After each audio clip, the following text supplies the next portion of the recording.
One of the big storylines that emerged Saturday with LSU's loss to Vanderbilt was Tyree Adams. 15 plays into the game, Tyree Adams leaves with an ankle injury. He comes back with on crutches. Apparently, it's significant enough that there were reports Sunday night, Monday morning, that Adams, already here on Monday, would miss the Texas A&M game. Brian Kelly clarified on Monday, in fact, that Tyree Adams will miss the game against A&M. Yeah, he'll be out this week. DJ Chester will be over there.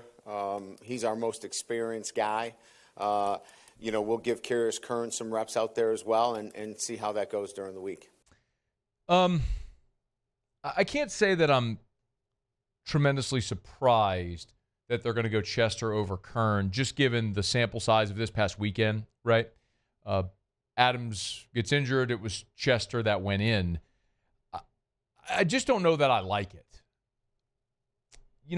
And so Kelly was asked on Monday throughout the remainder of his presser kind of about that decision. First, sort of the reason why, 19 please, why they decided to go Chester over Curne at left tackle.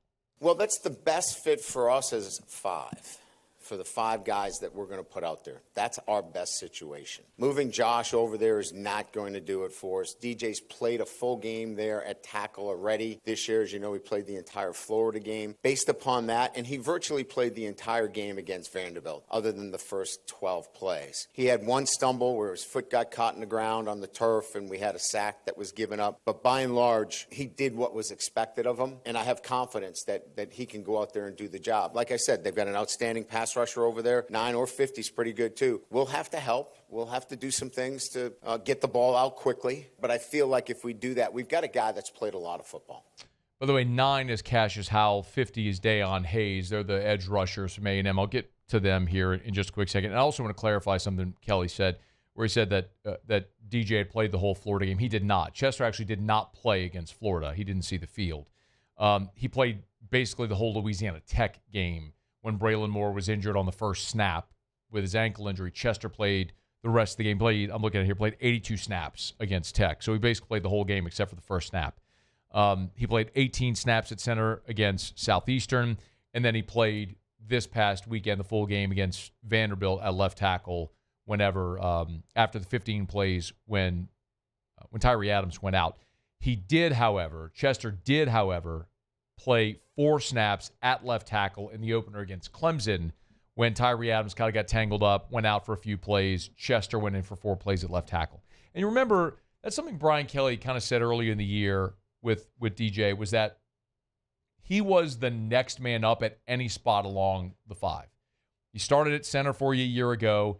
He's really, truly a more natural guard, 6'6", 320, physical, explosive guy that can move bodies, but not necessarily athletic enough to play out and play tackle. I mean, he is a natural guard who last year played out of position at center, out of necessity, to get your next best guy on the field. And you were able to sort of make up for that because you had so much experience around him with Frazier and Dellinger flanking him on either side. You were really good at tackle with Will Campbell and Emory Jones. Now you're asking Chester, just as a guy that started on the road at A&M, that started on the road at Arkansas, that's started major home games against Alabama and started in Vegas against Southern Cal. So he's been in a lot of those moments. So I do understand what Brian Kelly is saying there, that you're choosing the more experienced option in DJ Chester. And yes, he did play this last week against Vanderbilt. We do run through the PFF grades, and I do think there's merit to that. I always say it's a metric. It's not the metric. It's something to consider. But I do, with the offensive line, tend to lean more on the PFF grades because you don't have statistics. Like, we can look at traditional statistics and look at quarterbacks with completion percentage and QBR. We can look at running backs with like yards after contact. I mean, there's things that you can look at with other positions that's harder with the offensive line. Well, Chester played 38 snaps at left tackle this week against Vanderbilt, and his pass blocking grade was a 37.6. So it wasn't necessarily a great day for DJ Chester at left tackle against Vanderbilt. And you heard Brian Kelly say the the notable play where Nuss got sacked, where Chester got flat-backed, you heard him say there, Kelly said that his foot got caught in the turf. Okay, I'll take him at his word for it. We all saw the play. Maybe Chester got tied up, turf monster, whatever happened there. And maybe that's why his grade went the way it did. But when I look at Carius Curne, remember, Weston Davis got concussed in pregame, and so Curne played the entire game at right tackle. And Curne's pass blocking grade, again, he true freshman who hadn't played right tackle before, 15 minutes before the game finds out he's going to be starting, and his pass blocking grade was an 80.3. In a game where nobody played particularly well on that offensive line against Ole Miss, the true freshman making his first start did. By the way, remember, the reason Curne started and not Chester is because Chester had been flagged for targeting in the second half the week prior against Southeastern, so he was unavailable. And so then at the start of the second half, they could have gone to Chester, but stuck with Curne. I mean, this was Brian Kelly after that Ole Miss game, why they stuck with Curne over Chester. Because what we saw in the first half, essentially, I think if there were major issues, Matt, Brad and I would have probably made a decision there to make the change. But we felt like Carius was giving us good energy. He was protecting our edge really well in the passing game. There were a couple of mistakes inside out, which we expected that was going to happen. But by and large, we felt like let's let the young guy play. And that was kind of our sense. Okay, so they played him against Ole Miss, chose him in the second half over Chester, but here now you're going to go Chester over Curne, and Kelly was asked on Monday why. As it relates to Carius, we're in a situation now where, we've got a matchup this weekend against a veteran team and, a great pass rusher, certainly. And Carius is coming on. But to throw a true freshman in there, I don't want to put him in that situation. I could see him playing, but I prefer to play a guy that's had a lot of experience at that position. And knowing that whoever's at that position with number 9, you've got to help. You got to get somebody that chips. You got to put a tight end over there, elongate the pocket. You've got to do a lot of things in the pass game to help whoever's playing over there. Man, it's so reminiscent of 2012 against South Carolina, who incidentally was ranked 3rd in the country when they came in to Baton Rouge. And you had Jadeveon Clowney and Devin Taylor as the great defensive ends.